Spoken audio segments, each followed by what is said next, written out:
मी पल्लवी. तर आज आहे 6 जून हा छत्रपती शिवाजी महाराज यांचा राज्याभिषेक सोहळा आणि त्याच दिवशी असतो माझ्या कबीरचा बड्डे. आज घरची सगळी कामं लवकर आटपून आम्हाला जायचं होतं अनाथ आश्रममध्ये, कारण खूप दिवसापासूनची इच्छा होती की आपण अनाथ आश्रममध्ये जाऊन कबीरच्या हाताने काहीतरी दानधर्म करावा.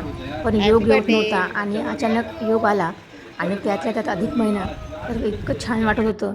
जेव्हा आम्ही इथं पोहोचलो तेव्हा जेव्हा पाहिलं तर इथं 90 लोकांचं कुटुंब एकत्र राहत होतं आणि ते पण इथली जी सेवेकरी आहे ते खूप शांततेने आणि त्यांच्या संयमाने इथं हा जो प्रकल्प आहे तो खूप चांगला सांभाळत होते, कारण त्यांचं करावं इतकं कौतुक कमी आहे. 90 लोकांना रोज सकाळी सांभाळणे, त्यांना जेवण देणे, त्यांना खाऊ घालणे, त्यांची व्यवस्थित काळजी घेणे. आपण दोन मुलं सांभाळू शकत नाही, हे 90 लोकांना सांभाळतात. खरंच त्यांच्या कार्याला कोटी कोटी सलाम. ही जी इथली लोकं जी आहेत ती मनरुग्ण आहेत, कारण की मनरुग्ण लोकं जी असतात ती केव्हाही अटॅक करू शकतात, केव्हाही कोणाला मारू शकतात.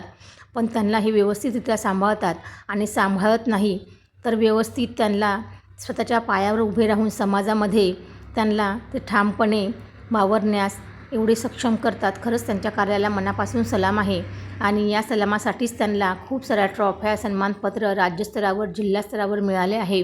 खरंच आपण किती भाग्यवान आणि किती नशीबवान आहे की देवाने आपल्याला सगळं सुख कसं भरभरून दिलं आहे. जेव्हा आपण कधी अशा गोष्टी पाहतो तेव्हा खरंच मनाला सुख आणि समाधान मिळतं की आपण खरंच किती लकी आहो. तर आज आहे आमच्या कबीरचा बड्डे आणि कबीरला आधीच सांगितलं होतं तुझा बड्डे आम्ही छोटासा साजरा करणार आहे.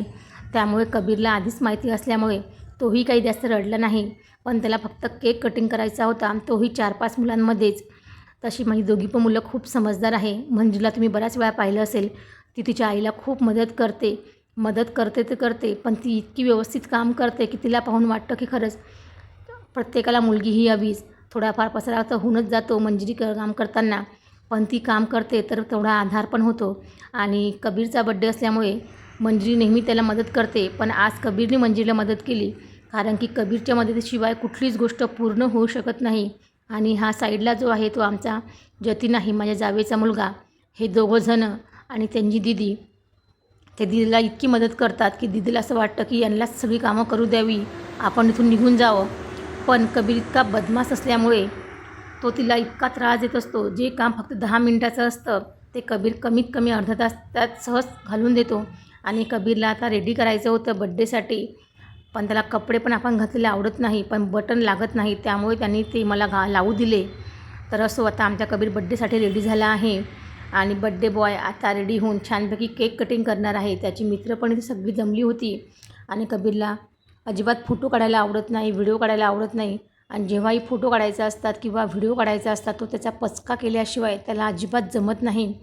इथे त्याची दिदी पण छानपैकी रेडी झाली आहे आणि दोघांनी पण आज सेम मॅचिंग कपडे घातले होते, त्यामुळे दोघंही पण खूप हॅप्पी आणि आनंदी होते.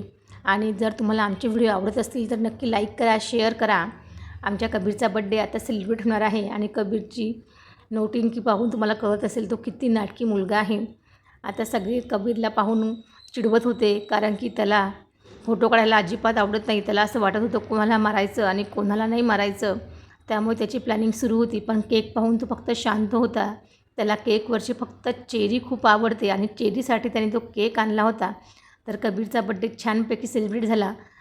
कबीरचा आनंद पाहून मला पण खूप आनंद होत होता, कारण की आज कबीरमुळे का होईना पण आज अनाथ आश्रमाला भेट देता आली आणि खरंच परत एकदा जाणीव झाली की आपलं छोटंसं गाव होईना चौकोनी कुटुंब खूप आनंदी आणि हॅप्पी आहे. माणसाकडे पैसा येतो पण आणि जातो पण तो मनाने जर समाधानी असला तर खूप त्याचं मन जे आहे ते प्रसन्न राहतं आणि घरात नेहमी आनंद टिकून राहतो. तर सगळ्यांनी कबीरचं ऑप्शन केलं आणि आता कबीर बड्डेचा केक कटिंग करणार आहे. तर आता परत अशा दुसऱ्या व्हिडिओमध्ये भेटूया. तोपर्यंत बाय आणि कबीरचा केक कटिंगचा आनंद घेऊया. तर आता कबीरच्या दिदीचा नंबर आहे ओवाळण्याचा, म्हणजे ऑप्शन करण्याचा. आणि कबीर आणि मंजिरी अजिबात दोघं एकमेकांशिवाय राहत नाही. तुझं माझं जमेना आणि तुझ्याशिवाय करमेना, कुठं पण त्यांची मस्ती चालूच राहते. आता कबीर केक कटिंग करणार आहे.